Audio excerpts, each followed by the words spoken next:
SYRIA!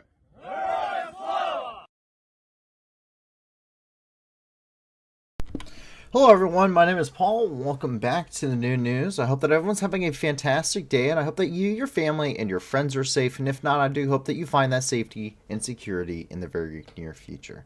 There has been a lot of stuff throughout the world that has happened over the last 48 hours. And a lot of stuff that has been happening, of course, inside the country of Ukraine, but of course elsewhere as well. And we plan to cover all of that stuff from our sources tonight.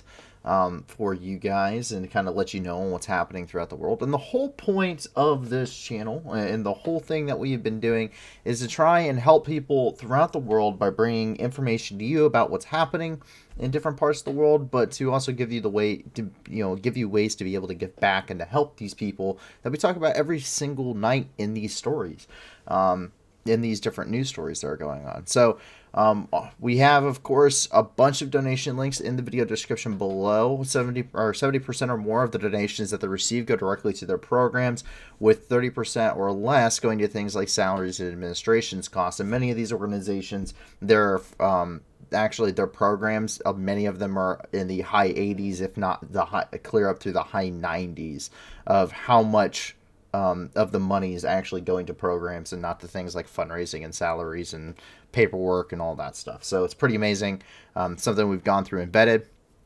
And we have started our own initiative, as I announced kind of rather informally on Monday. That official announcement, that has officially started. There, if you go to our website, there's also a link in the description below. For our initiative, it's called Operation Guardian Support, which we will be providing non-lethal aid to Ukrainian forces on the front line. So there is a link there, and we do have, we already have financial records and everything up there for you guys to view if you're so inclined. But we hope to do a lot of great and amazing things. We're working with a lot of other great and amazing people, including other non-governmental organizations that are in Poland and Ukraine to try and get this thing going. So thank you guys very much for letting us be able to do that. And the reason we're doing this, and the reason why we're able to do this, is because of you guys. Without you guys, we can't be the news that gives back. And it's been an amazing journey. For those that don't know, tonight marks exactly 1 year of the new news. Tonight is the 1 year anniversary stream on 10 p.m. March 29th of 2022 was the very first rather short stream that we did, day 34 of the war in Ukraine. And it has been an amazing journey. It's great. This grew from absolutely 0 people to, it's amazing to see, over 360 people at this point, and continues to keep, just keeps growing. So thank you everyone for supporting us over the last year. Many of you guys are regulars every single night here. Which has been absolutely amazing. I can't believe more people watch us more than once. We've done a lot of really big stories that we have covered here. A lot of times, sometimes we're breaking them to you guys as they're happening. A lot of ups and downs, obviously, but overall, an amazing experience to be part of this community. And it's not just me. I give the voice and with the camera, the face, but it's not just me. There's a whole team that is behind this. All of them have continually been working on this program, and on this project since the beginning, over a year ago, or since a year ago tonight. So, absolutely amazing. Please make sure to give them a hand. They are really what makes this work. This could not be possible without the rest of the volunteer staff team. It really could not be possible without them. So I have nothing but praise for them, and they don't really get the credit they deserve. But thank you guys, everyone, for supporting us, and hope to have a lot of success with initiatives and helping people throughout the world and bringing you news and improving the content and the kind of content in the future. And hopefully we will be on to really big and better things in the future. So once again, thank you. I really can't emphasize that enough. It's been amazing. I never thought I'd be doing this, actually. I never had any intents to be a YouTuber. So this is, I think, probably the best reason to do it, if there is one. And so with that, we get ready to kind of move into the news. If you are joining us in the live chat, of course, make sure to give the staff, the rest of the staff, a warm welcome. But of course, welcome to everybody here. Please don't be afraid to participate in the live chat. I'm always happy to say hello to everybody. Alex and Bookham, always nice to see y'all here. And of course, I want to be able to answer your questions. If you have a question, especially when it comes to a lot of these conflicts or questions about, equipment and that kind of thing, please feel free to ask them. I'll do my very best to answer them to the, within the realm of my ability. So to give you a little bit of a background on myself, if you might be new here, I served in the Marine Corps between 2016 and 2020. I served as an O-352 anti-tank missileman and a corporal with 2nd Battalion, 7th Marines. During that time, I was deployed twice. My first deployment between October of 2017 through March of 2018. I spent about a month and a half in Kuwait before later going and spending about 4.5 months in the country of Syria, starting from about November clear through March.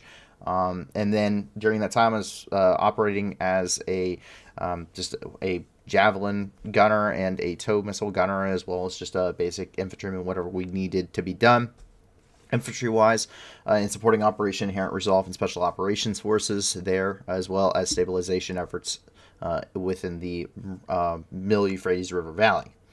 From there, I went back to the United States. I ran an armory for my company for about a year and a half, 2 years as a B-billet before redeploying as a Javelin team leader and being part of Crisis Response Company out of Kuwait between October of 2019 through March of 2020.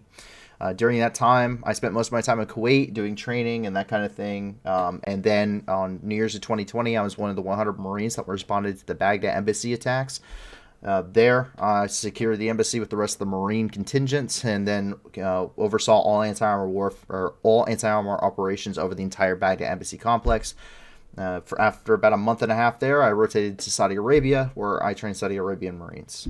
In my now private and commercial life, I am a logistical coordinator, and I do have other interests, though, but I am a subject matter expert in anti-armor warfare and armored doctrine, as well as a fully cross-trained rifleman, machine gunner, partially cross-trained radio operator, and a CLS qualified Marine, meaning I've received additional medical training on top of what most Marines are going to receive.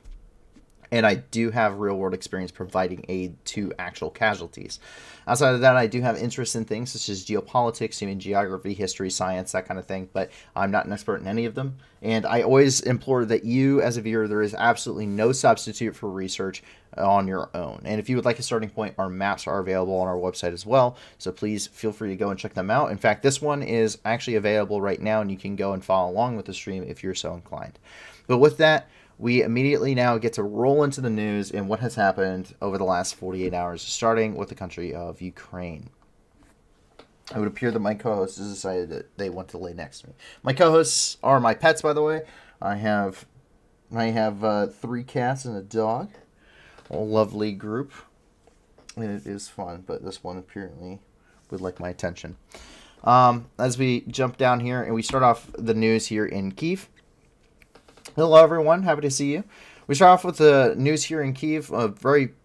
We're seeing another mass drone attack that happened pretty much after the stream had ended on the 27th, so Monday. There's a mass drone attack. Another wave of drones came through, mostly Shahed 131 and 136 variants, the Iranian-made ones. Quote, during Russia's night air attack on Ukraine, Ukrainian Air Defense Forces shot down 14 of 15 Shahed drones and 1 UAV Granat 4. In particular, in the sky over Kyiv, Ukrainian defenders shot down 12 Shahed 136 drones launched by Russian troops, and that's coming from the General Staff of the Armed Forces of Ukraine. Next quote we have, quote, due to the falling debris of an enemy UAV, a fire broke out in non-residential buildings in the Zvyatoshnitsky district of Kyiv. The fire was extinguished. There are no victims. In Dnipro, an enemy drone hit a private enterprise. A strong fire broke out and was extinguished later. There are no casualties due to the attack. Information from the different regional military administrations. We can't actually see what happened when that falling debris ended up impacting there in the suburb of Kyiv.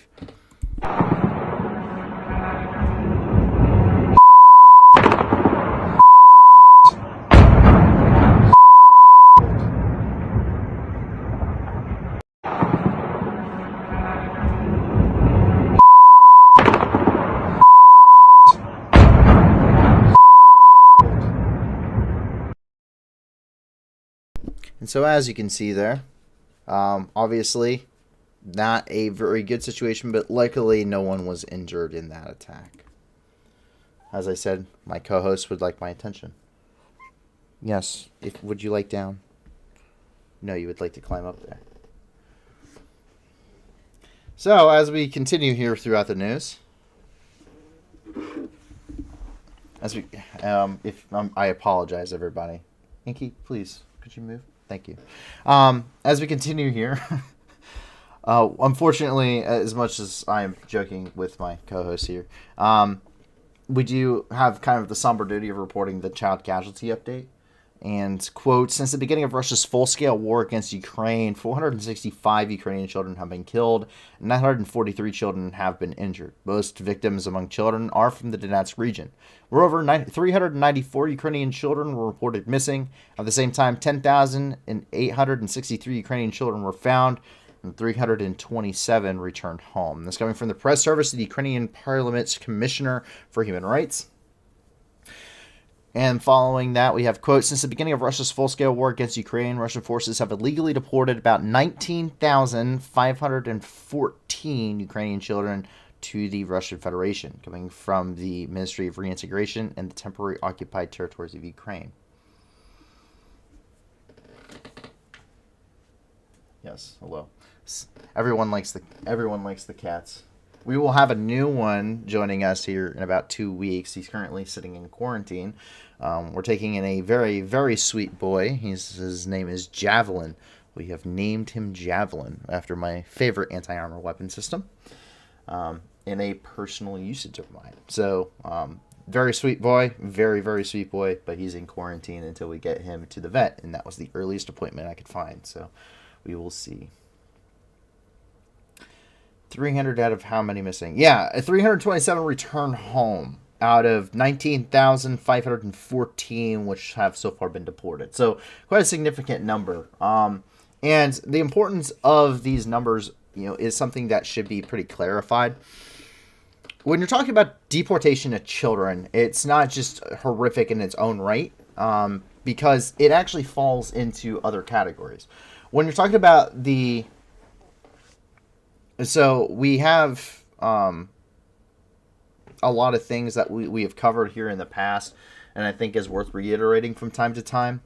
But the deportation of children under the 1993 Rome Statute and under the 1949 Geneva Conventions, which are also known as the Genocide Conventions, is actually a crime of genocide. In fact, it's any and or all of those acts are actually genocide by legal definition. So the deportation of children from a group to another group based off of even national lines is actually considered the genocide of a specific targeted group. And when you're talking about 19,000, that's quite a substantial number. That's not some one-off incidents. That's systematic, which is how you determine something from just being a war crime, which is an individual incident, versus crimes against humanity, which is a much broader incident of this is systematic, this was done on purpose, and to this scale. So, pretty horrific. And it is, by legal definition, you can go on the UN website. I've done it before. In fact, I will pull it up here. UN definition of genocide. Boom. And in the present convention, genocide means any of the following acts committed with intent to destroy in whole or in part a national, ethnical, racial, or religious group, such as killing members of the group, causing serious bodily harm or mental harm to members of the group, deliberately inflicting on the group conditions of life calculated to bring about its physical destruction in whole or in part, imposing measures intended to prevent births within the group, and forcibly transferring children of the group to another group. So, any of the following acts committed with intent to destroy in whole or in part a national group, such as E, forcibly deporting children of the group to another group. Candy's asking, I wonder if any Putin's doppelgangers have been arrested. That's probably a pretty good question, but I doubt it at this point. We'll have to see in the future, though. we'll have to see how that goes. We actually have some news regarding arrests and everything going on there regarding those warrants from the International Criminal Court. Bookham 40 asks, are Gepards deployed nearby Kyiv more towards the front line? When it comes to operational things like that, it's very limited. When you're talking about air defense systems, these are some of the most valuable systems that the Ukrainians have on hand, considering the amount of damage and one-scale destruction that are capable. So they're constantly moving and shifting their locations. That way they're not targeted by Russian forces. And likewise, they're also going to be very closely guarded as to what systems are where and when and what they're doing, what they're capable of. So it's going to be rather difficult to kind of determine that. We can assume that there are quite substantial air defense systems that are around Kyiv. Considering it is the capital, it's the seat of the government, we can assume that there are probably some pretty substantial amounts of air defense systems around Kyiv that are likely to include the Gepard. Now, but however, that's not something that we are able to confirm, but it is something that is worth saying. Yes, very likely there are at least some systems around there, because the Gepard is going to be much more capable for targeting things like Shahed drones than they are actually going to be ballistic missiles. They're more. The Gepard is an anti-aircraft platform, meaning it's more or less designed to take down aircraft and more slow-moving targets than a lot of these ballistic missiles. They're tracking. I mean, you can only get the turret to turn so fast. So that's kind of how that kind of puts into play. So when you're seeing these missiles being shot down by them, it's actually fairly lucky go at it. And it takes a lot of skill to do it, too. I'm not saying there's no skill involved, but there's definitely some luck at play in that. That immediately brings us over into the front lines. We jump over here. This is near Kramatorsk, the de facto head of the government for the Ukrainian controlled territories here in the Donetsk region. And we get our latest daily Donetsk update. This comes from Pavel Kolenko, the head of the Donetsk Regional Military Administration. And he has stated, quote, on March 28th, number of victims of the Russian army in the Donetsk Oblast increased by 5 injured. Luckily, no additional deaths. And what we can see here, well, this is the graphic that came out at 8 a.m. local time. Now, keep in mind, this only covers the last 24 hours. This does not include what happened today. But this came out at 8 a.m. local time. 3 more civilians were injured in BAKHMUT, with an additional 2 injured in Chasiv Yar. And what we see is at this point in the war, 1,436 Ukrainian civilians have been killed in the Donetsk region, with an additional 3,302 having been injured. Keep in mind, this does not include areas currently under occupation or with very severe hostilities that they just can't confirm. Bakhmut, of course, they have a little bit bigger of a presence right now, but other areas not as easily. And so areas like Volnovakha, the city of Donetsk itself, and Mariupol, where we know that tens of thousands of people have died in Mariupol alone, just from Maxar satellite footage. So, pretty deplorable situation, and so that number is going to be significantly higher, but this is what has been confirmed.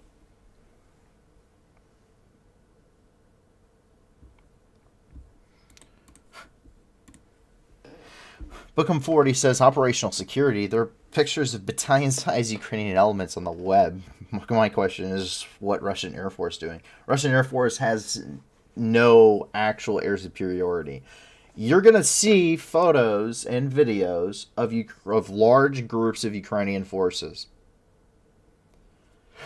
This is true. You are going to see it. We've seen it. We've showed it. The thing is that when you're seeing these photos and these videos, there's still, I'm not going to say always, because I'm sure some of them are leaks that weren't intended to happen, but for the most part, those are going to still be within the whole operational security realm. Because generally speaking, when it comes to military operations, and this is not always entirely true, but loose lips sink ships. So that's the whole point of operational security. It's why there are certain things that we do see that we don't necessarily report at that very moment, because I don't want to put anyone in inherent danger. So what you're seeing here news-wise is they are, one, there's an inability of the Russian Air Force to actually strike deeper into these areas. But the Russians do have abilities to strike at some of these, some of these rendezvous points and some of these link-up points and rally points for Ukrainian troops and staging areas. But the information, by the time those videos are coming out and those photos are coming out, those troops are long gone. And it's usually a delay of anywhere from 24 to 72 hours when you're seeing large unit movements like that. I'm not talking about the small TikTok videos that a Ukrainian soldier there on the front line took, from Volodar with his phone. I'm talking about the actual larger photos of large-scale movements. That's at least delayed by 24 to 72 hours. Quite significant delay in that. And that there's a reason behind it.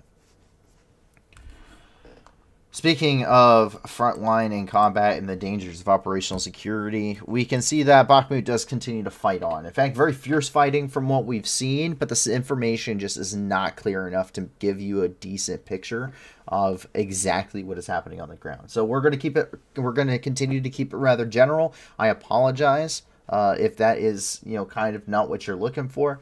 But there's very little news about the specifics of the Bakhmut operational area because of some operational silence.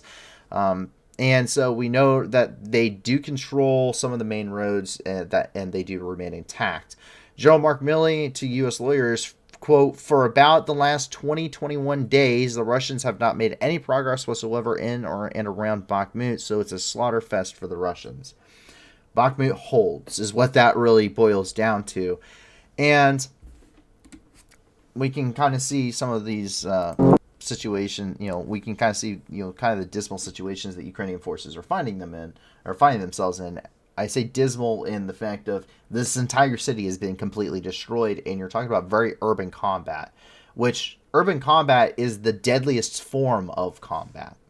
I would, when you are planning for a military operation in urban terrain, you are planning in your order for initially to receive 80% casualties. Doctrinally, you are expecting 80% casualties in urban combat. So these casualty rates that we're seeing here is going to be substantially higher. But nonetheless, that does have copyright music, so we're going to stop it there. But we can see Ukrainian forces, they're on the move. They're operating in and around Bakhmut. Of course, riding on top of their BTR.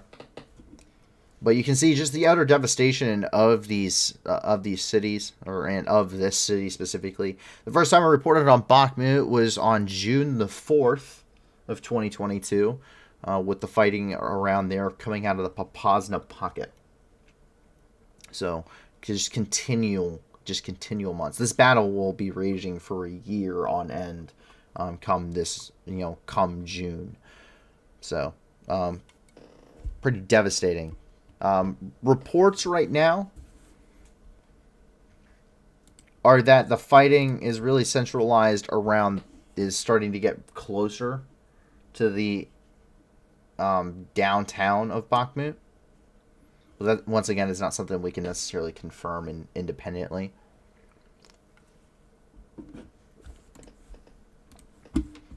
And with military operations, it's important to remember that these situations are very fluid. They're changing second by second, let alone by hour by hour, minute by minute, hour by hour, day by day, week by week. I mean, the situation is fluid. It's changing every single second. So we try to keep it a little bit more general. Now, something that, of course, I am a fan of is seeing anti-armor weapons. This is a TOW. They have it down here. Our researcher has it down here as TOW ITAS.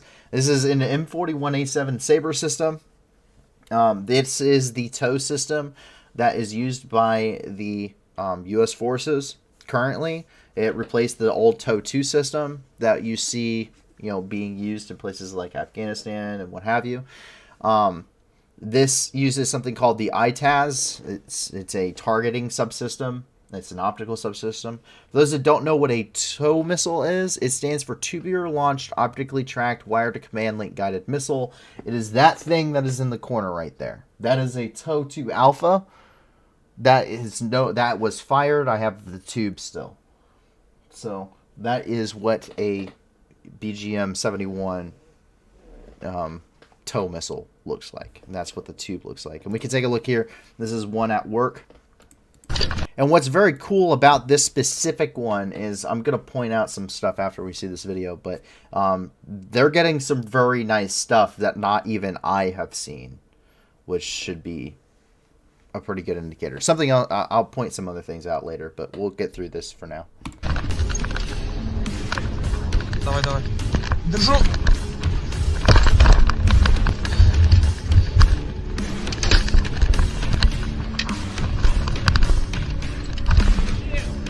Плюс.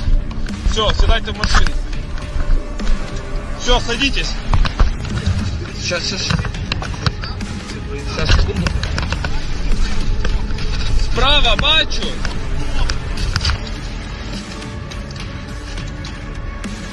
Готовы? Давай, пост!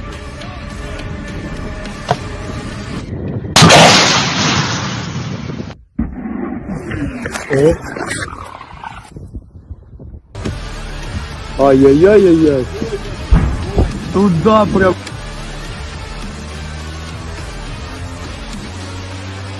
Есть!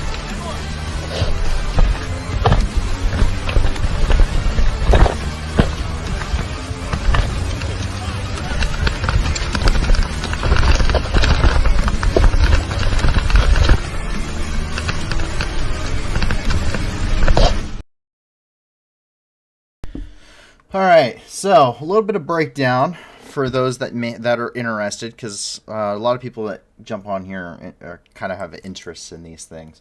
So I brought out two books of knowledge today. One I can read directly from, one I can't.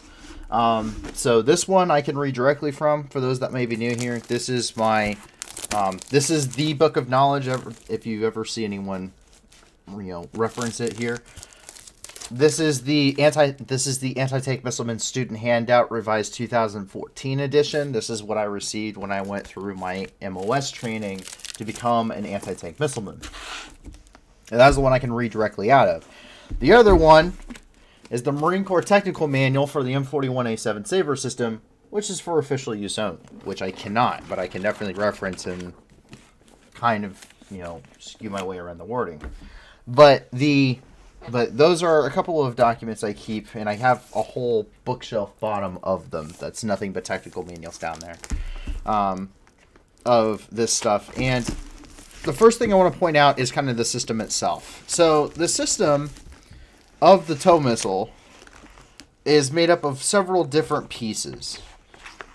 And so you have, about 5 major pieces, and I'm kind of flipping through the book here so I can get back to this clue bit. I don't care about the tests. I want the pieces. So, different components of the Saber system. So you have the tripod, which is not going to be in this video because it's being mounted on a vehicle. You have the traversing unit. The traversing unit is, where's it at? Give me guy driving around.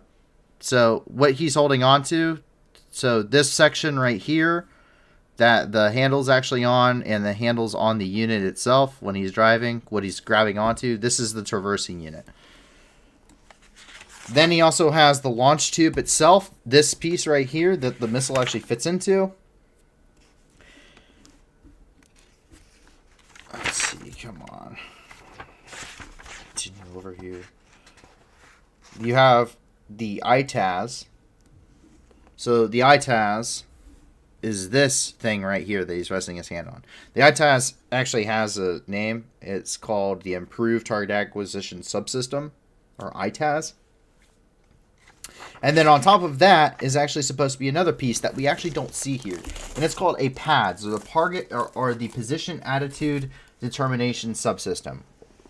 And so that is what these little bolt brackets are actually for. It actually mounts into this thing. Now, it doesn't use bolts. It actually uses butterfly clips. But that's a whole nother section. And that allows you to actually pull a 10-digit grid using satellites for this system. It's insane. This system can do some amazing things. In fact, the ITAS is the second most powerful optic in the Marine Corps, from what I have been told. Now, I don't know if that's doctrinally true, but from what I was told. So you can see the whole system here. But we actually get to the missile, and this part really intrigued me. This is a BGM-71H. A BGM-71H is a tow bunker buster. So these things are meant for destroying fortifications, because the secondary job of anti-tank missilemen is to hit hardened targets on top of armor engagements, as the secondary role of anti-armor warfare is to engage hardened targets. So they actually have a tow bunker buster module, or a missile rather, to be able to actually engage those hardened targets. Now, this one is a BGM-71H, which tells me it is a bunker buster, -1, which is not something I was taught, because this next portion didn't exist when I was in the Marine Corps yet. It was still considered to be in testing, and that is a radio frequency tow system. The radio frequency tow, like I said, was not operational. This is probably absolutely brand new to the stockpile. I've never seen one. And so this was being tested by, I believe, Raytheon. And it's wireless. It does not have a wire guide. It's not wire guided like other tow missiles are. Now, the issue with these is they're susceptible to radio jamming, the radio frequency jamming. So electronic warfare suites could actually possibly hinder this, though that was kind of what they were working on from my understanding of when they were developing it. But this dramatically increases the capability of the tow missile, because the tow missile is, one of the problems with it is it's a very good missile. It's been tried and true and proven.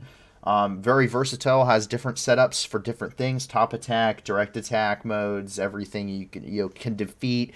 Really advanced anti-armor capabilities of reactive armor. I'm not just talking about what they shove on the tank. And yet it's still, its biggest deciding factor of capability is what happens when it runs out of copper wire. So this means you don't have to worry about running out of copper wire, which hypothetically means you can send this thing for a very, very, very long distance, as long as it's capable of continuing the flight. So, and I believe once he shoves this in here, so you actually just slide it in. Yep, tow bunker buster, tow BB, RF. These just tell you different types of missiles. He's also that is the fire control subsystem, or the FCS, that he flips on. That is the brains of the unit. As he's going in and he's shooting it, we get to see it fly out, and you don't get to see any wire coming out. Hits his target. That thing will punch through pretty much any kind of bunker you would like. So tank armor is not going to be a thing for it. And then they get out of there, and you can actually hear the machine gun fire in the background when he's doing this.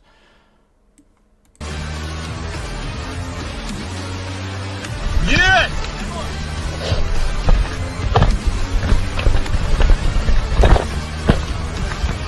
Oh, I apologize. It wasn't machine gun fire. It was him climbing around the thing. But I apologize for that. But something that is worth noting is, if you notice in the video when he shoots it, his back plates are down. And that's because the backblast of the tow system is very powerful. And if you those turrets are designed, they have pins in the back of them, and you pull those pins out and they drop the back armor plates, which you can see flattened out here.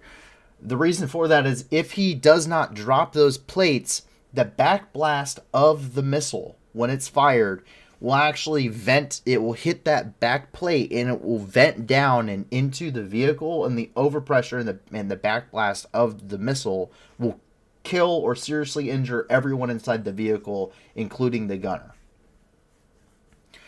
is incredibly dangerous. So that is why these are designed to be able to pull those plates. So pretty amazing to see. I'm always happy to see the M41A7 Saber system engaging what it's supposed to, and see it fighting around there. But we also see troops that are getting ready for the next wave here, because they keep launching wave attacks against these trenches here in Bakhmut. Огнеметный взвод для команды, бля. Будем работать сейчас. Пока, удачи. Так, огнеметный взвод.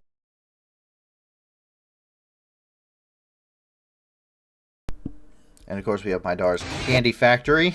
The Magyar birds. Шикарний від, казав я тоді, коли російською спілкувався. А зараз просто гарна купка цукерок. Ходім.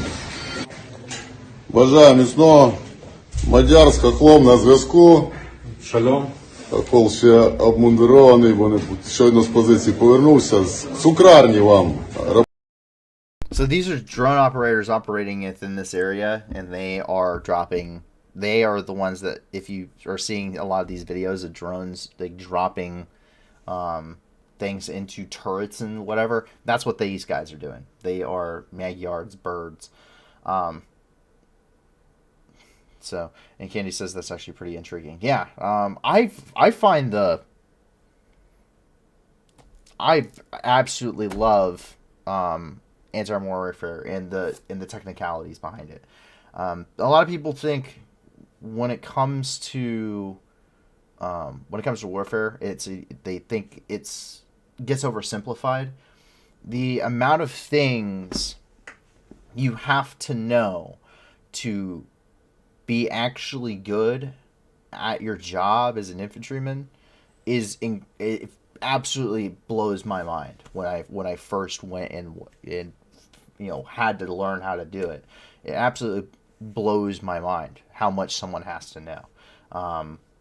Everything down to how much wire is in the back of the missile, how the missile works. I know all the internal components of the missiles. I know how to identify when something goes wrong, honestly, almost before it doesn't. So it's pretty and that's just my job. I mean, I could not be an assaultman. I tried to do the ratios for explosives, and I can't do it. I do not have the mental, I can't do that math. I can't do that mental math in my head to do fuses and things like that for explosives. I've tried to learn, and I just can't. So that you have to have you just have to be geared towards it, and train a lot more than I do, than I ever did on it. Book of 40 says, hopefully your book has entries for J50 or for T55 and JS2s. Yes. My book. So this book goes back to the T55-54. So that is actually the oldest, I would say the oldest tank that we actually had, I actually was taught formally on. Now, there are other tanks that I know of and I've heard of, and I know generally the capabilities of them, but the T55 and I should go back, the PT-76 is more or less probably the more older. They are about the same time frame of coming out, but the PT-76 and the T-55 are pretty similar in there of when they were built. But that is the oldest tank variant that I actually have in my book. I have nothing older to formally have been trained to identify and expect to face on the battlefield. So when you're hearing about these different types of weapon systems, I've seen different photos. It looks like it's an older photo of things like the IS-2, IS-3s, different types of World War II armor I've heard of. I just don't know enough about it. I know some, but not a lot. The T-10s, the T-44s, things like that, I just don't know.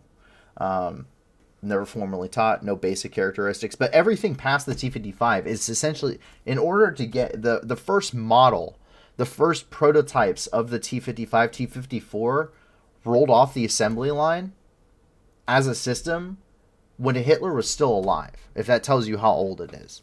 It was just formally adopted then. But the T-54, T-55, their first prototypes came out in 1945 with operational testing in 1946. So they are extremely old. These systems are not modern. These are modern tanks in the sense of these are the first post-World War tanks to be adopted for the Russians. So it is, but they were being developed as, they were being developed during World War II. The T-55 is a World War II tank in every regard, except for it just didn't quite make it to see the war.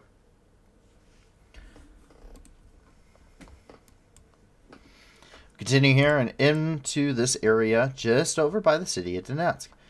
And we have a lovely intersection here. Notice where this is at in the grand scale. This is this is about approximation the front lines.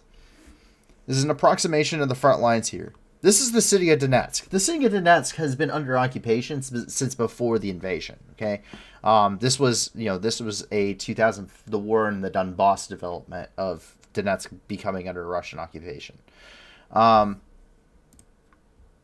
What we get here is the fact that the OSINT community once again has debunked Russian propaganda. This video circulated pretty heavily, and it's something to be addressed because the Russian Ministry of Foreign Affairs and many of their embassies actually posted this. And so I want to emphasize that this has been debunked. We actually have the geolocation right here for you guys. And it is this intersection right here. It is that a video of Ukrainian troops harassing a woman and child that surfaced on the Russian Telegram channels on Monday has been proven to be fake, with some investigation in mere hours. Twitter account GeoConfirm verified the geolocation. The video was filmed in the outskirts of Donetsk, deep behind the front lines in Russian-controlled territory. One of the earliest and original sources of the video was the Russian embassy in the United Kingdom, who to this day has failed to delete the fake video. Lesson of the day: always question the source of any leak and what that source has to gain from spreading it. Well, I do have one of the first things I wrote was actually on the dangers of misinformation, which is an article on our website if you guys are interested in checking it out. But this is the video, and we'll go through GeoConfirmed here and kind of let you know. Что это? Что поднимите? Кошмар.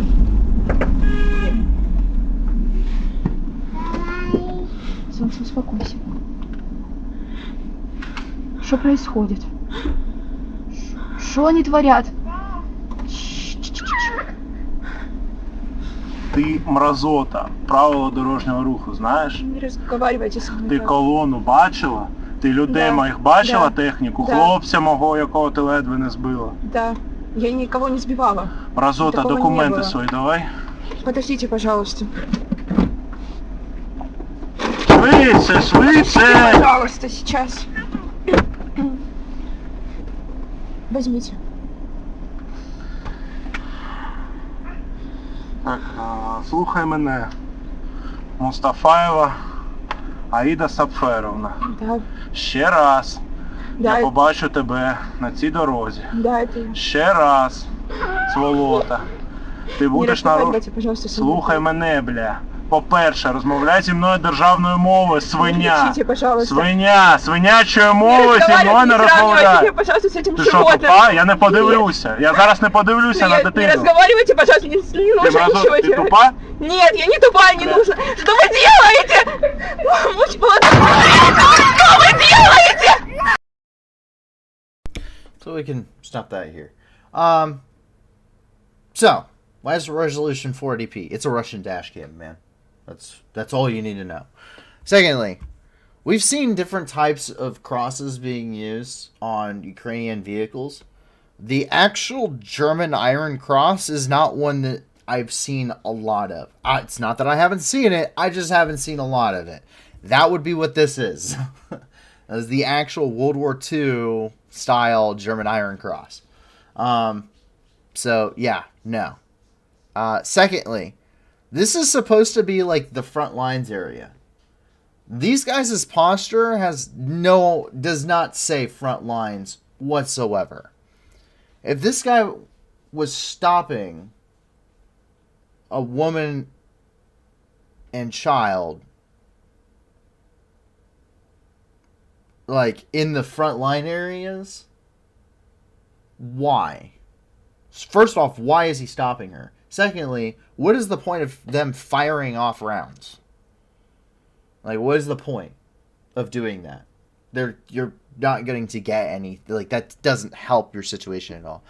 Secondly, that looks like a piece of paper taped to the back of the car that is painted in the Ukrainian flag and not an actual Ukrainian flag. That's one to note. Now, something else to note, these are actual Ukrainian uniforms. These are, in fact, actual Ukrainian uniforms. However, in these sectors of the front line, specifically the Bakhmut sector, what is the color that they have been using in the Donetsk sector of the front line? Green.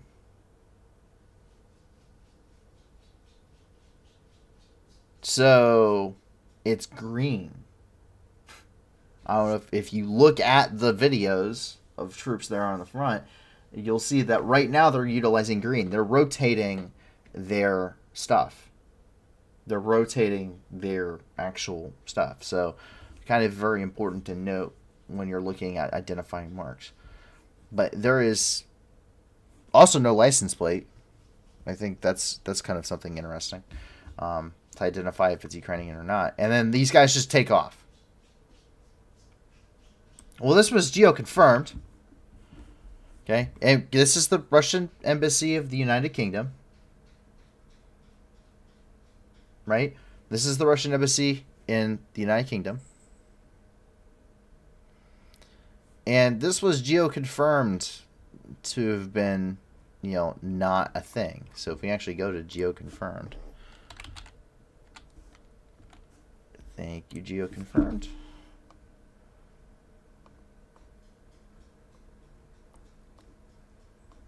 Please give me idiocy video.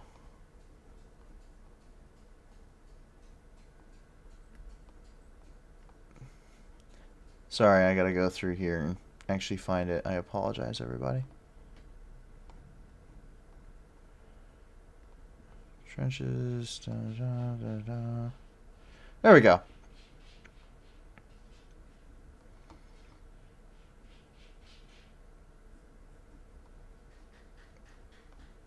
Where's GeoConfirm's debunk? Where's your actual debunk, Geo? Damn you.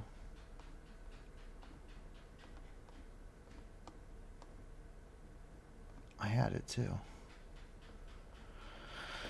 I apologize, everyone. I'm not meaning for this. Ah.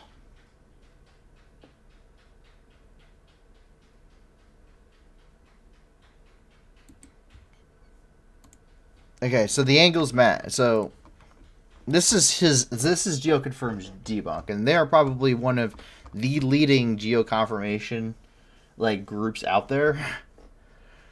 So, War Gonzo is the one that distributed it with the text. And so they start off with the trees and the power line. The trees in red and the power line in green.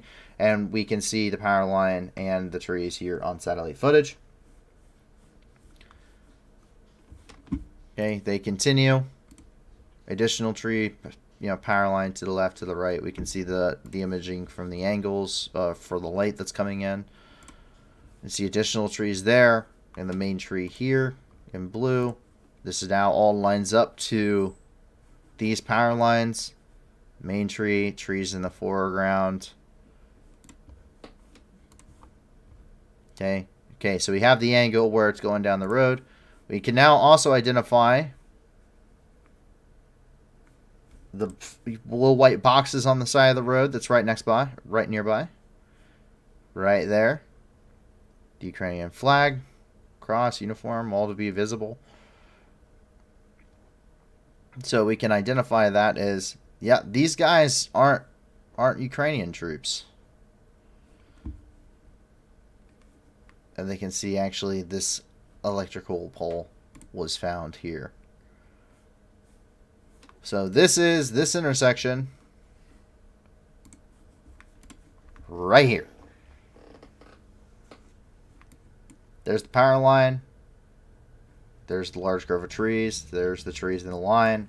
There's the second power pole. There's the light pole. Identified as being, let's see, we actually have a measurement tool here, everybody.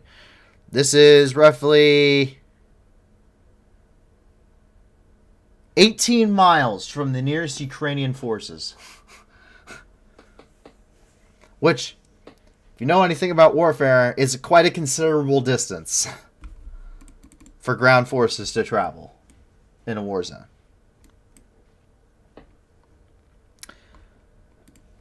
It's not the only interesting development we have here. So the man who ordered the bombing of the drama theater has been identified, and according to an informed napalm report, commander of the 960th Assault Aviation Regiment, Sergei Andrushenko, ordered pilots of Primorsko-Akhtarsk airfield to bomb the city's theater as well as the maternity hospital in Mariupol. At least 300 civilians were killed in the drama theater attack and countless more in rain of bombardments. Information was acquired by a group of hackers who got into Andrushenko's email account. After getting his wife's information, the hackers posed as a senior officer, convincing his wife to coordinate a photo shoot of all the unit's wives posing in uniform jackets showing all their husbands' medals. This revealed names and service details of all pilots that operated in the bombardments of Mariupol.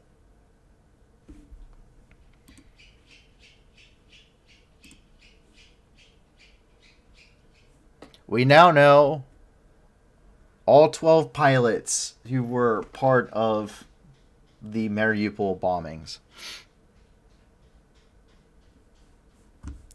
And oh boy, is it good.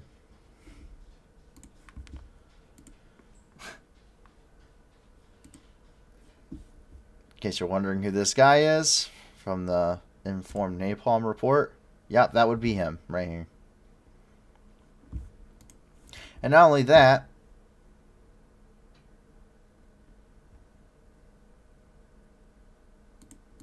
but they have a lot of other stuff, including some very, well, candid photos of his wife. To add some insult to injury. So we're not going to show the full report there. It's just for informed napalm, but it's there if you guys would like to go and check it out. It is rather interesting. We come over here and down into Crimea, where explosions or work of air defense at Hvardysky Airport in occupied Crimea, which was hit today. It's unclear what hit the airport, but there are two audible impacts and smoke. Quote, I think air defense worked. No smoke is visible, said the head of the occupation administration of Hvardysky. Ебать! Как я вовремя нахуй начал снимать! Нихуя себе! Ебать! No smoke.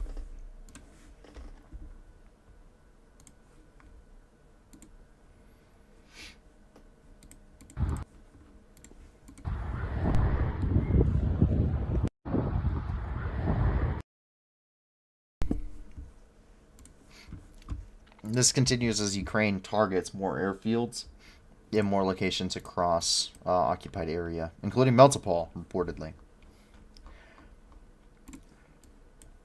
And what is defense doing in general? Not just air defense, not any of that, just defense, period. Because Russians are continuing to build questionable fences and trenches along the occupied beaches of the Black Sea coast. Locals appear to be upset as they will only be protecting beachgoers from the beach. German Twitter has named these idiot fences.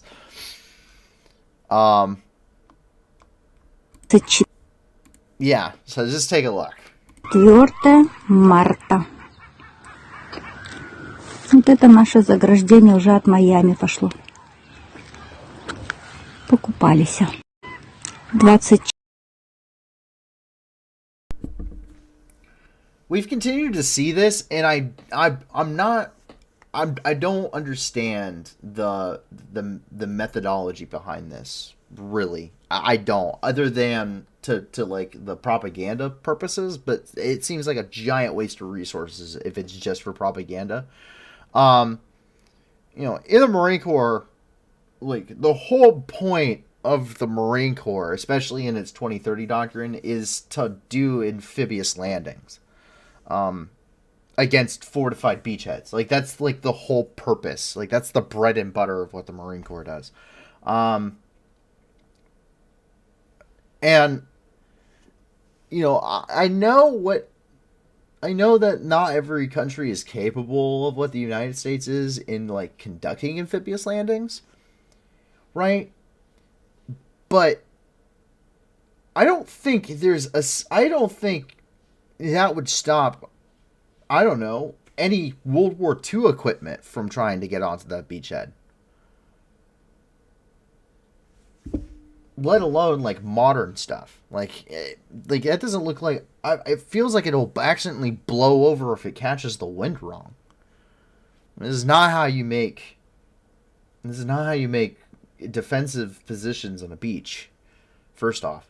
Two, it's a gigantic waste of resources if it's a propaganda campaign, because we've seen them dig massive amounts of trenches all along the coast of Crimea and all along occupied territory, and they have put up all of these defensive emplacements and Czech hedgehogs and all of these things there, right? And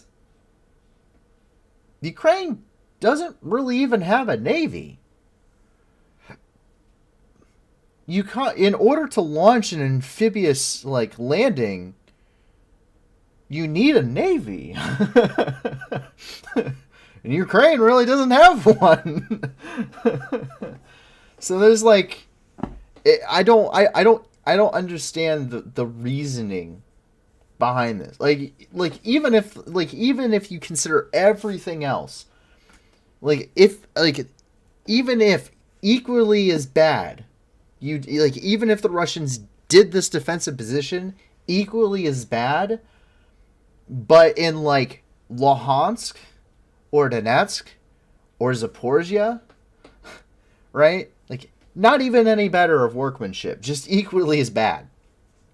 If they put it anywhere else in the entire scope of the conflict, if they put that much effort anywhere else, it would be better. Like, it would be an improvement. Like, it'd still be something to laugh at, but if you did it anywhere else on the entire front line, with, you could honestly do this, but worse, in, like, Luhansk or Donetsk, and it would still be more useful for the Russians. But on a beach in Crimea, what are you doing, man? What are you doing? Like, who is... Okay, Ivan, you've had a little too much vodka, bud. Like, come on, dude. That is insane. Like, and it's not the first time. We've seen satellite imagery of just massive amounts of trenches just lining the coast. In fact, I'm kind of curious if I can actually see it here on Google Maps, because they have updated some of these to where you can see what's actually happening, some archival footage, more or less. But their trench lines are just, they're like knee deep, and they're just, why? I don't understand. Cope fences. They're not, what are you coping for, though? Like, that's not, Ukraine doesn't even have a navy. Like, there's no, they had one large frigate and they scuttled it in Odessa. It hasn't been refloated, in case you're wondering. Like, what? From the drone or drone droppings.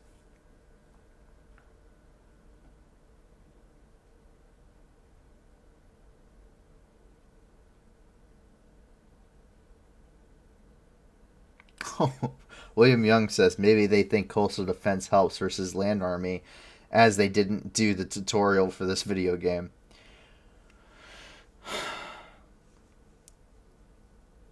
if there was like a threat from like, I don't know, like Turkey maybe, like that one I could be like, okay, yeah, all right, that makes sense. Like okay, Turkey like threatening to like land an invasion fleet off the into Crimea to assist Ukraine by entering the war on their side or something. Yeah, okay. I can like mentally like picture that. That makes sense as to why you would be doing this. There has been the entire war. There has been absolutely zero, and I mean zero, goose egg, nada, nothing, any indication that Ukraine has any want or wish to conduct an amphibious landing anywhere. They have, outside of maybe taking some like rafts and some small boats across rivers, there has been no amphibious, like, there hasn't been a request for amphibious equipment. There hasn't been a request for massive amounts of naval equipment. There hasn't been a request. Damn it, they're giving their air assault forces tanks.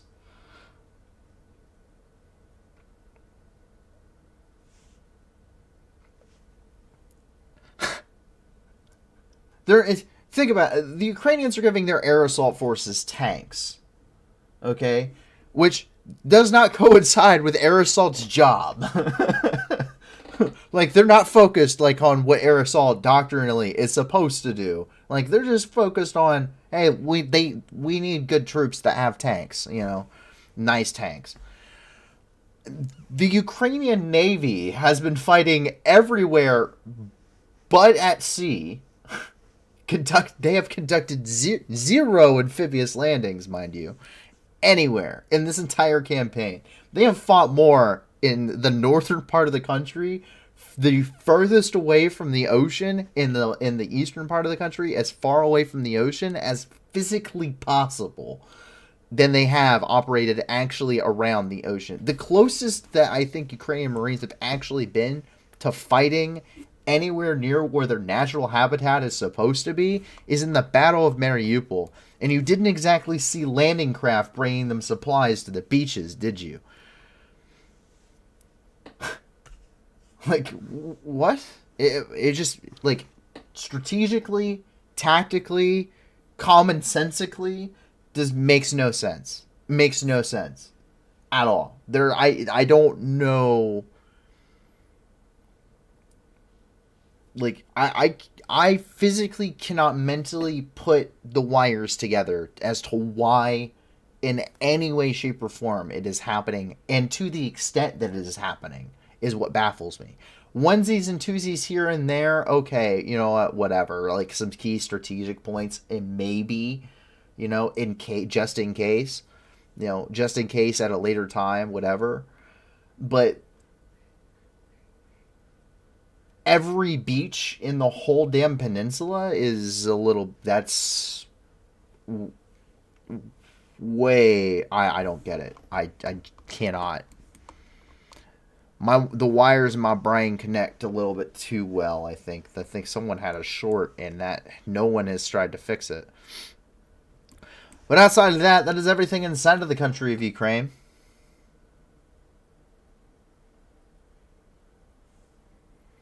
JD Redding says, first off, watching from Roku, so not in chat much. Thanks for the stream. Yeah, of course, anytime. That's kind of I'm glad that people are enjoying it, and of course, hopefully laughing alongside this whole fiasco of whatever the Russians are doing. And so with that, we actually move on and into the international news, where it honestly doesn't get better. JD Redding says, second, maybe for special operators and small man operator teams. Well, that would make sense in certain circumstances. But you have to think on a risk versus reward kind of basis. And this has been one of the reasons that I have been kind of opposed to the idea that there are U.S. Special Operations Forces inside of Ukraine and things like that as risk versus reward basis. And that has changed somewhat since the beginning of the war. But a lot of people at the beginning of the war were like, oh, Special Operations Forces must be operating, inside of Ukraine. They got to be because of how well Ukraine is doing. And I don't think that was true at all because the U.S., the likelihood that Ukraine fell in 72 hours, the assessments weren't just from, so-called, whoever wants to call themselves an expert on the internet. And by the way, I'm not one. But also from actual DoD officials and things like that, actual members of like the U.S. military pretty high up in the structure going, yeah, this may be it for them. And then they were defied. Those odds were defied by everybody. So, I don't think, because in a risk versus reward factor, it didn't make sense that U.S. Special Forces would be there because the risk of failure was incredibly high. The likelihood of failure was deemed to be incredibly high. And so if they were captured, that would indicate the U.S.'s direct involvement against Russian forces, which would then span out into a broader conflict. If that makes sense. Secondly, when it comes to this, the risk versus reward thing kind of stands with that too. And JD Running says talking Ukrainian soft, not the other one. Like Ukraine have their own, right? Yes, Ukraine has their own special operations forces, which is the part I was getting to next. If you were going, like I said, if you were going to say, let's put, emplacements in certain key locations, putting defensive emplacements near your anti-air defenses or near your air defense batteries or around like the opening, the opening to Sevastopol, right? Like the opening to the port here in Sevastopol, defensive positions there, like that makes sense. Defensible positions that are important strategically and tactically speaking for what is happening there on the ground regarding your troop movements and regarding defending key military infrastructure that are vital to your efforts. Because that's what Special Operations Forces are going to go for anyway. They're going to go for the port. They're going to go for radio communications, radars. They're going to go for, headquarters. They're going to go for all of these types of things.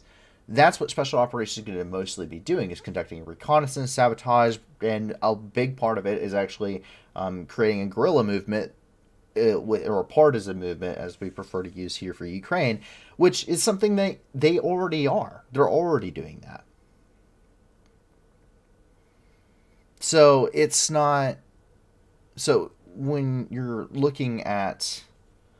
So when you're looking at the amount of resources it's taken to dig miles and miles and miles and miles and miles of trenches and put up, equally as amount of fences, a concertina and barbed wire and razor wire and, and none of it is heavily manned, if manned at all, for any kind of actual defensive purpose.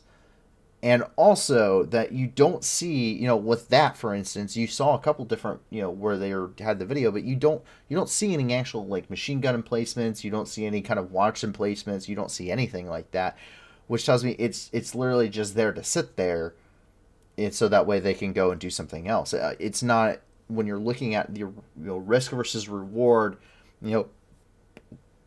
if you're talking about small groups of Special Operations Forces, they're likely to slip through even some good defenses, let alone poorly, very poorly, if at all, manned ones and built ones.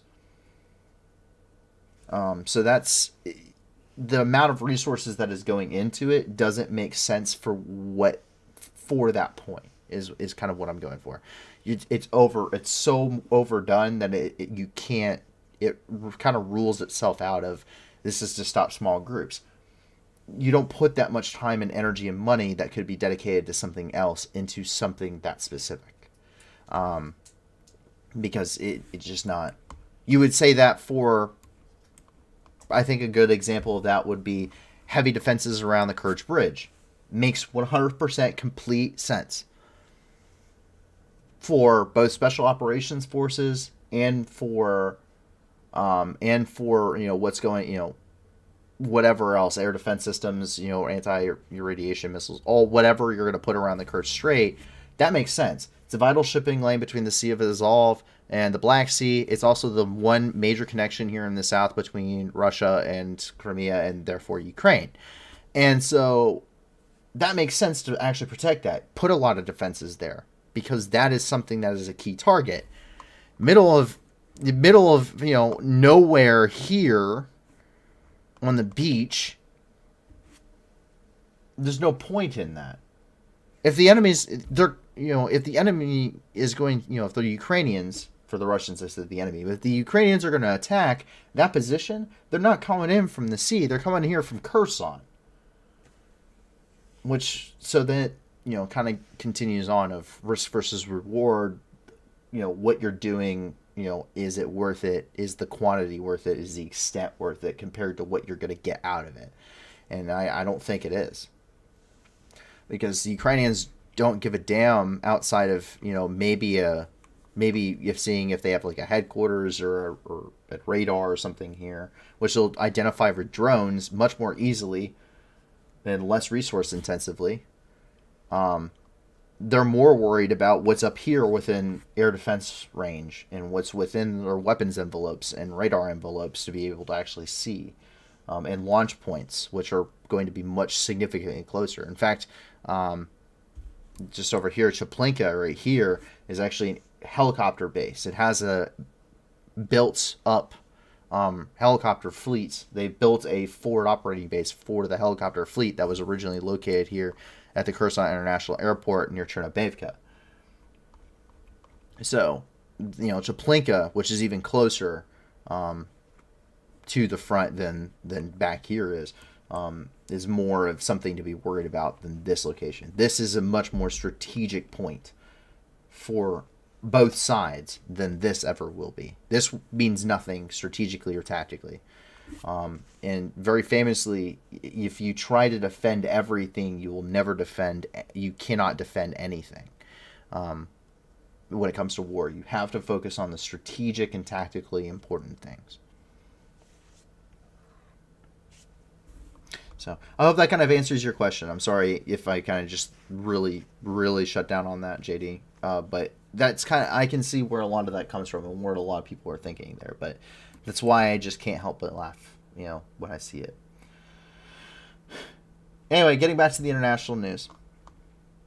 And jump up here to Moscow, where the single father who drew anti-war drawings, or whose daughter drew anti-war drawings, was sentenced to 2 years in prison. This is a story that we had previously reported on.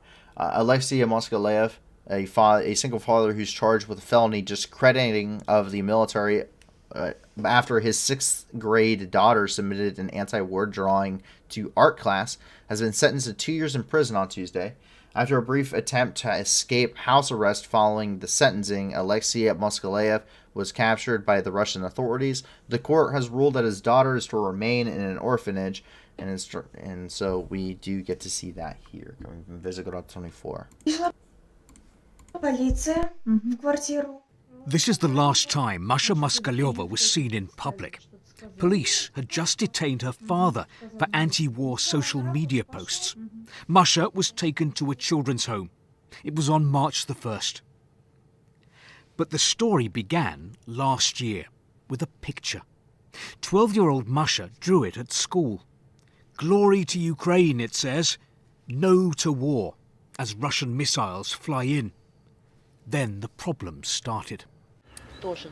Town councillor Olga Podolskaya says Masha's father, a single parent, contacted her to say the school, shocked by the drawing, had called the police. Her father Alexei told me he was dumbfounded. Then the police began checking his social media. They told him he was bringing up his daughter in a bad way. The authorities want everyone to toe the line. No one is allowed to have their own opinion.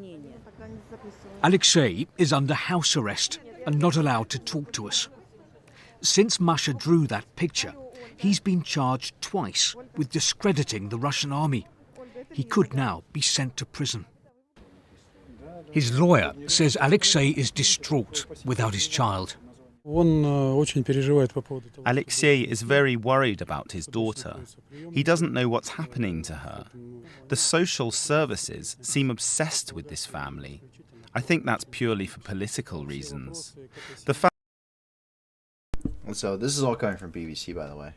But yeah, that went to prison for a drawing that his daughter made.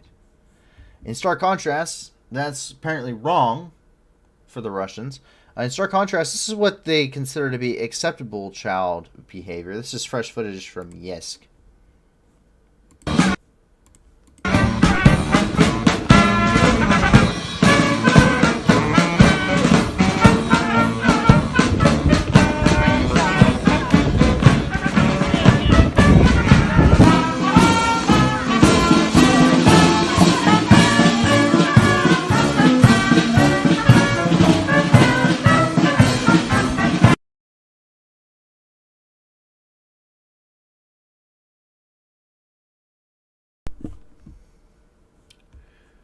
So, in case you're ever wondering about, yeah. And this kind of brings up a point I've made before. I've seen, unfortunately, a lot of polarizing views at this point after a year of this war. I've seen a lot of polarizing views as the situation continues to degrade, as the war carries on, as more people are killed, and as the sentiments and issues kind of rage. And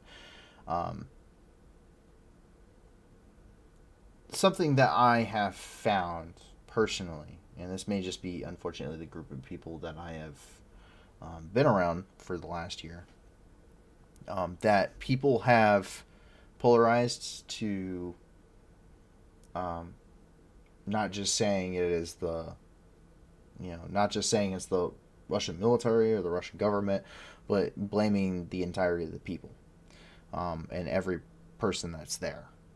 Every person that is, just because they're Russian, I hate you. And I think it's important to remember that that's not a very good case. That is the exact same case as to why this has started in the first place, amongst a very wide variety of other things.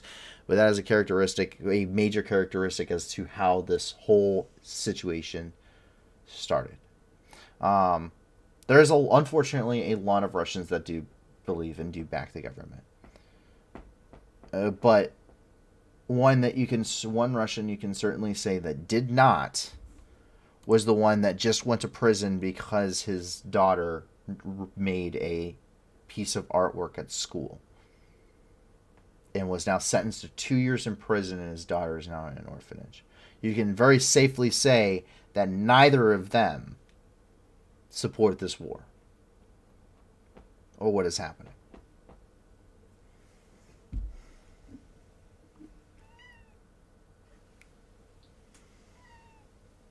I apologize. Someone has my... Yes.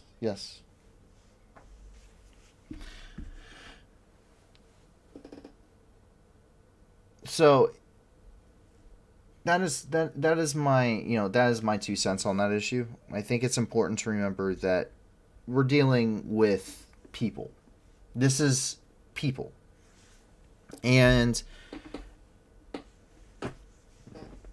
this goes into my personal opinion, as unfortunately many things do for the work I'm trying to do here. But I have some pretty strong feelings on some of these issues, and I think it's worth voicing them because of the convictions I believe in. And that is that, you don't get to pick and choose when human rights and human dignity are important to you. Now, I don't mean like Amnesty International pick and choose on what they talk about, because obviously, I talk about and have very blatantly brought up the fact it is a genocide. So call it for what it is. The war against Ukraine is a genocide. Call it what it is. don't just say war crimes, it is the crime of genocide. That is if you are putting out, the International Criminal Court is putting out war crimes charges on the abduction of children. The abduction of children from a group to another group is not just a war crime, it is a crime of genocide. And the International Criminal Court, by which the exact same document I just showed you, was established, it says in very no uncertain terms that is a crime of genocide, period. But it's not just, it's not just the whole thing of, human dignity. I mean, it's not just the whole thing of something as basic principle as it's a crime of genocide, call it what it is, it's international law. It's also human dignity. Elie Wiesel, I have read the quote multiple times on the channel. The 1 year in Ukraine video, that's the whole end of it, the very end of it. I have put the quote there. Elie Wiesel, during his Nobel Peace Prize acceptance speech, said, and this is paraphrasing to an extent, when the dignity of people is at stake, when human decency is in jeopardy, that place at that moment must become the center of the universe. And that goes just beyond what the international law covers. You can't just dehumanize people and remove their dignity because of where they're from.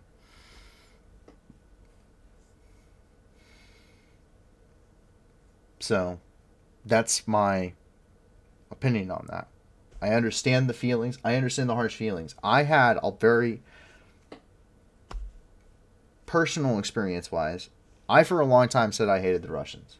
And that was very much that was very much wrong of me. And I will very readily admit that. Years before the invasion of 2022, I was in Syria and had to deal with Russian forces. And so I understand the not so great sentiments about it. And I watched the Russian forces the casualty experience is dealing with civilians and troops of the SDF who were injured and severely wounded in Syria by Russian and Assad artillery bombardments and flattening of villages. So I understand more than most people assume about the horrificness of what is happening. But I have to admit that my feelings were wrong. Not every Russian supported that. Not every Russian knows about what was happening there. A lot of people don't. As you can see, there isn't exactly a lot of freedoms there. I don't blame anyone for hating the Russian government. I don't blame anyone for hating the Wagner Group. I don't blame anyone for hating the Russian military. They are all 100% deserving of every bit of hate that they receive. But the man who was just put in prison for 2 years and his daughter taken away from him and now in custody of the state does not fall into that category.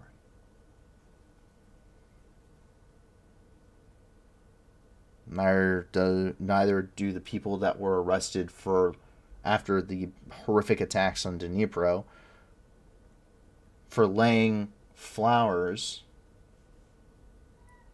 at Ukrainian monuments that were in Moscow and throughout Russia. Like those people that were arrested for doing that, the people that have been protesting this, is it as many as anyone would like? No. Are there a lot of people in Russia to blame? Yes. There are a lot of people who support this, who wholeheartedly believe for it, who want more. And a lot of them. And it's scary how much that is. But not everyone. And that is the important thing. Not everybody. So, take that for what you will. I don't blame anyone's hatred and being upset about this whole thing at all. Once again, I understand more than you think I do. But, you can't lump everyone together. You cannot lump everyone together.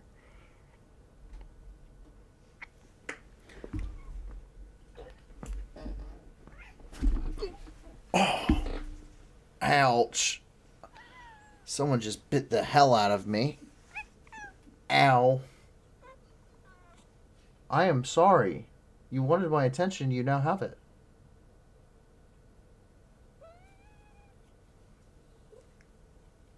For everyone that's wondering, this is Inky.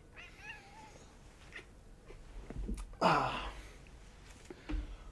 you won't ask for that again. Alright. We continue on here with the news now that my philosophical thing is over. Big Brother is watching, however. After the invasion of Ukraine in an attempt to suppress public unrest, the Russian government has turned to China-style surveillance. More and more Russian public services, such as subways and sports stadiums, now require facial IDs to be able to enter. Reuters reports that there are more than 160,000 cameras in Moscow, and 3,000 of them are connected to facial recognition software. In recent filings, more than 2,000 court cases were a result of deployment of facial recognition to identify and sweep up the Kremlin's opponents. There's more information on that coming from Reuters themselves if you'd like to know more. Here in central Russia, a mysterious explosion has started a fire at a gas pipeline.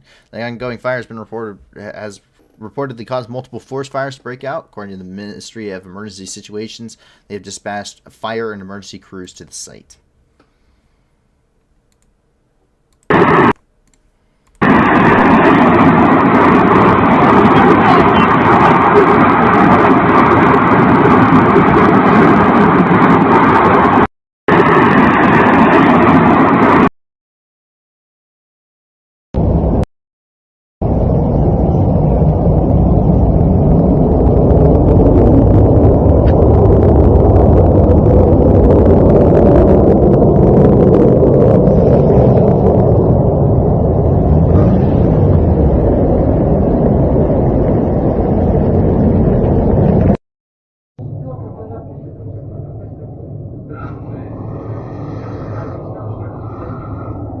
Аварийный случай.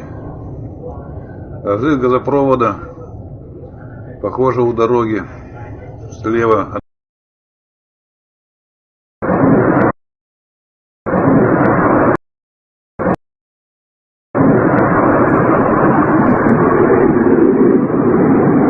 Вот это второй коридор горит.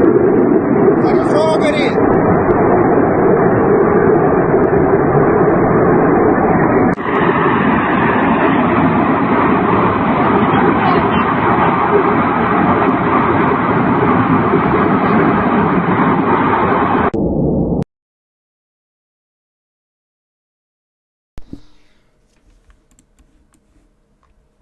Down here in Chechnya, violent and grotesque night there in Chechnya.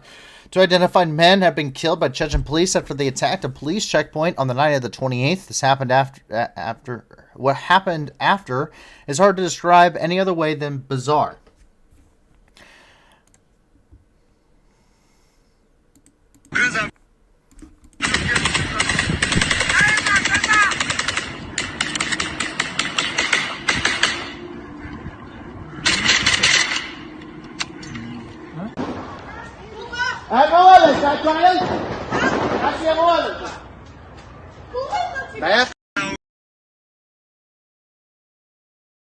This next part we can't really show you because after the suspects were killed, Kadyrov showed up to the scene to gloat at their bodies with his 15-year-old son. Some of the footage is not fit to be shown here, but with Kadyrov's militants mocking the bodies of the killed and then undressing them. According to Kadyrov, the incident was part of a special operation carried out on the town's outskirts. After blockading the suspects, he said the police offered to let them surrender, but the militants, quote-unquote, threw a grenade at the officers in response. Both militants were destroyed by the return fire. No officers or civilians were hurt, according to Kadyrov. The incident comes after another attack on a checkpoint in neighboring North Ossetia, Alania, on Monday that left 2 policemen wounded.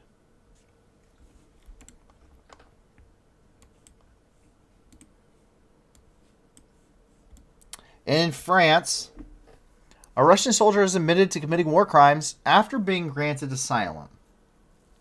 Russian human rights group Gulagu.net has announced their suspension of their asylum program after one of their repentant military deserters has admitted to war crimes in Ukraine. Pavel Filatiev admitted that he concealed information about the murders of Ukrainian civilians he was involved in detaining. Filatiev told journalists that, quote, some of the prisoners that we captured were later shot or hanged. After 2 months of fighting in Ukraine, Filatiev left the Russian army, fled to France, and wrote a book about his experience. According to the founders of Gulagu.net, Vladimir Osechkin, Filatiev initially intended to donate the proceedings of his book sales to Ukraine, but later decided not to. This is being reported by Medusa.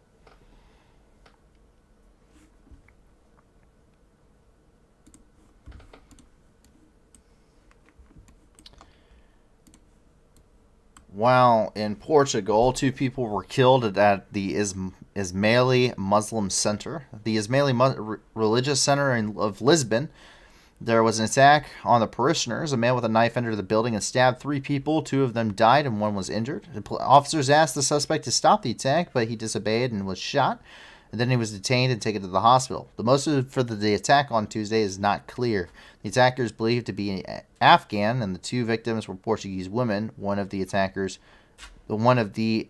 English teacher at the center, and the other was a fellow classmate.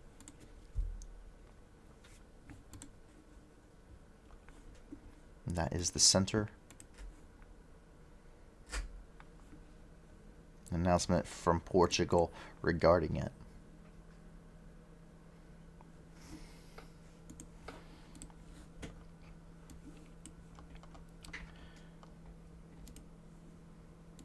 In Georgia, a strong storm has caused damage and killed at least 1 person in western Georgia. 1 person has died and 4 others, including a minor, were injured on Tuesday evening as strong winds uprooted trees, downed power lines, and caused property damage in western Georgia. Azurgeti City Hall and its services were operating in emergency mode to deal with the disruptions. Mayor Avtandil and Talak Vadzi visited the affected areas and gave relevant tasks to municipal services. So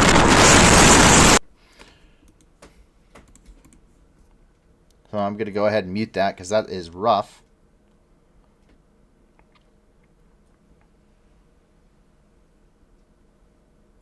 Oof. It does not seem very fun.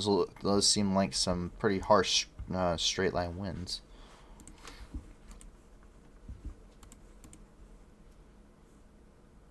See here, just roofs getting ripped right off.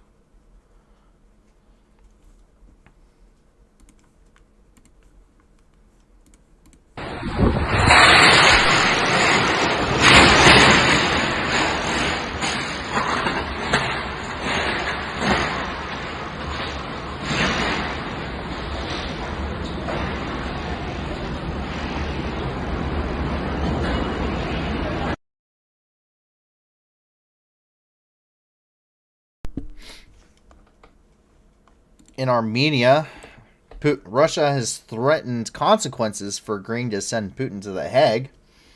After Armenia's constitutional court ruled on March 24th, the International Criminal Court's obligations are in line with its national constitution, Putin can be arrested if he sets foot on Armenian territory.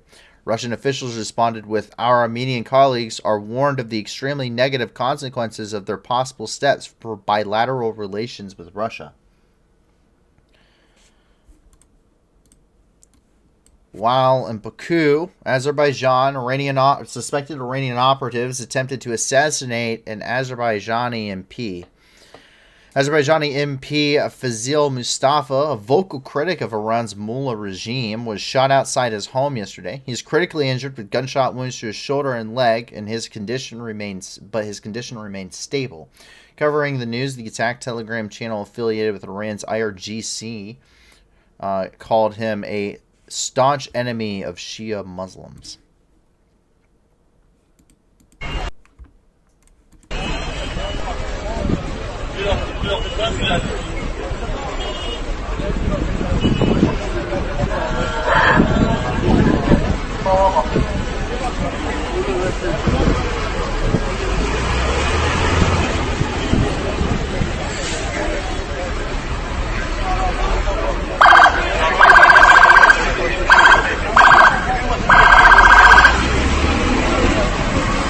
Mahallesini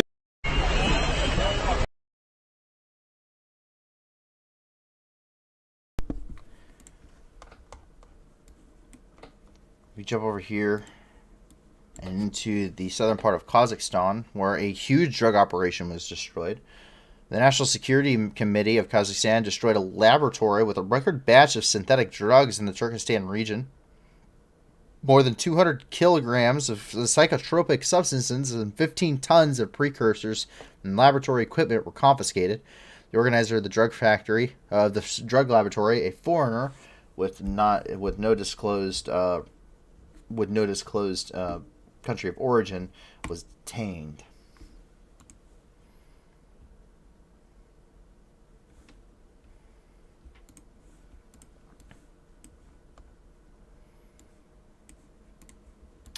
Taiwan's president is currently heading to the U.S. Taiwan's president Tsai Ing-wen is heading to the U.S. to lay out a diplomatic agenda to strengthen ties with the West. She is expected to meet with Speaker of the U.S. House of Representatives Kevin McCarthy next week. Turn Tsai Ing-wen heads to Guatemala and Belize, transiting through New York and through Los Angeles. On the way back, China has said it will retaliate if Tsai Ing-wen and Kevin McCarthy meet. If she contacts Speaker of the U.S. House of Representatives McCarthy, it will be another provocation and will seriously violate the One China principle, damage China's sovereignty and territorial integrity, and it will definitely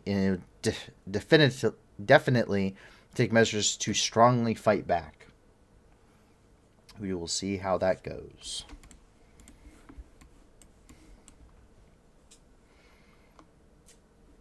And finally, for the last point of the night, we come over here to the border of Mexico. This is the point of Ciudad Juarez, right here on the border with El Paso, where dozens of migrants were killed at a migration detention facility. At least 38 people died on Monday night when a fire broke out at the government-run migrant detention center in Ciudad Juarez.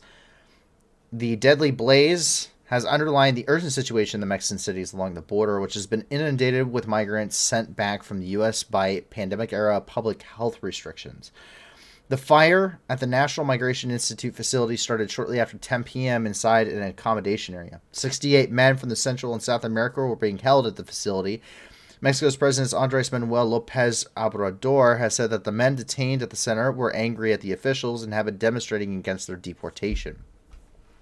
An eyewitness to the blaze, a Venezuelan woman whose husband was trapped inside the building and injured in the fire, spoke to Reuters news agency. Fighting back tears, she blamed Mexican authorities and claimed the doors of the detention center were not opened. At 10 p.m., we started to see smoke billowing from everywhere. Everybody ran away and left the men locked in. Everybody was removed from the area, but they left the men locked in and they never opened the door.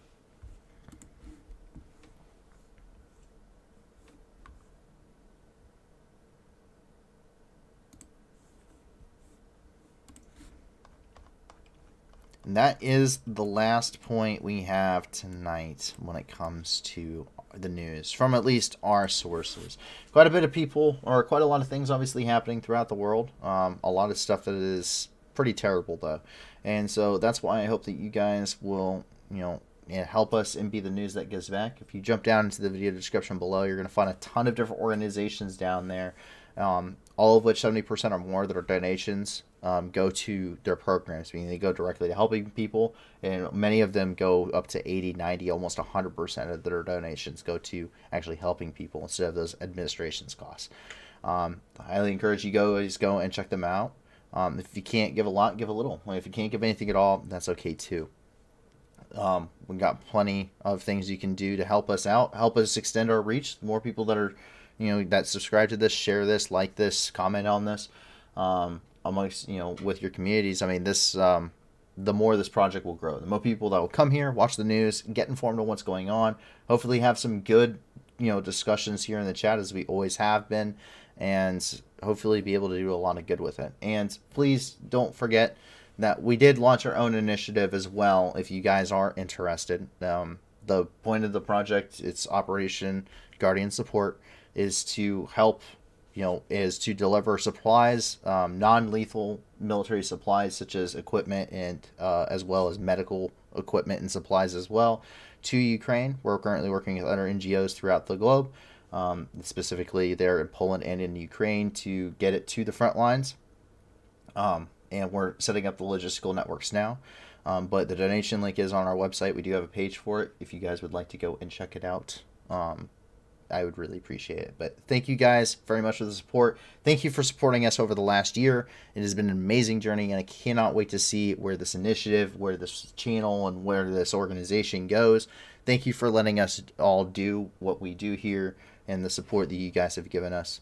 And I hope to see you guys all back in the very near future. Specifically, I hope to see you back on Friday at 10 p.m. Eastern Time, 9 p.m. Central, for another 48 hours of news and review. In the meantime, I hope that you, your family, and your friends remain safe. And if not, I do hope that you find that safety and security in the very near future. My name is Paul from the New News, and have a fantastic rest of your night, everybody. Bye now. Going home, Russian soldiers, going home. Бо ми всіх вас тут змішаємо з багном. І стоять до волноваги і чудно кличе діти нахуй. Тут працює ЗСУ і ТМО. Нам не треба ні конфлікту, ні війни. Та ми готові всіх вас звать до сатани. Тисячі вже полягло, і все більше шлейфуйло. То для них нема нічого, крім труни. Going home, Russian soldiers, going home. Бо ми всіх вас тут змішаємо з багном. І стоять до волноваги і чудно кличе діти нахуй. Тут працює ЗСУ і ТМО. Вызволять пришел, братишка, ну привет. На моей земле тебе один ответ. Нашим людям с кирпичом, даже танки и бачок. Вам не взять нас и за 100 000 лет. Going home, Russian soldiers, going home. Бо ми всіх вас тут змішаємо з багном. І стоять до волноваги і чудно кличе діти нахуй. Тут працює ЗСУ і ТМО. Mr. Putin, on behalf of all our guys, no one's scared of your nuclear device. You can take your top 11, shove it up your wrinkle bomb. I will come and help you fit it in your skull. Russian soldiers going home. Бо ми всіх вас тут змішаємо з багном. І стоять до волноваги і чудно кличе діти нахуй. Тут працює ЗСУ і ТМО. Going home, Russian soldiers going home. Бо ми всіх вас тут змішаємо з багном. І стоять до волноваги і чудно кличе діти нахуй. Тут працює ЗСУ і ТМО. Russian soldiers going home. Бо ми всіх вас тут змішаємо з багном. І стоять до волноваги і чудно кличе діти нахуй. Тут працює ЗСУ і ТМО. Going home, Russian soldiers going home. Бо ми всіх вас тут змішаємо з багном. І стоять до волноваги і чудно кличе діти нахуй. Тут працює ЗСУ і ТМО. Ідіть нахуй.